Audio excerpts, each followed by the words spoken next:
I'm still here in the Granary, Binyan, Laguna.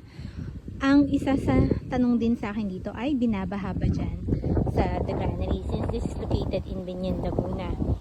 Ang una ko napansin yung nag-ikot-ikot ako dito ay yung katabing subdivision.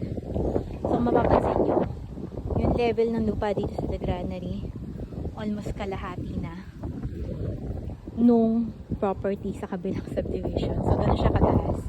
Mataas yung tambak tsaka mataas yung area ng the Granary compared sa mga katabi niyang subdivision. Ayan. Since they are a separate subdivision, may mga nakaabang dyan na bakal. Since upon turnover, lalagyan pa yan ng perimeter fence.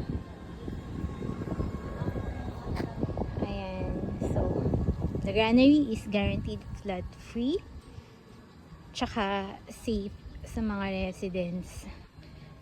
So, so far, ito yung ito yung natitirang pinakamurang house and lot dito sa Binyan kasi 'di ba, with all the infrastructure, mga businesses na tinatayo dito, pataas ng pataas yung value ng property.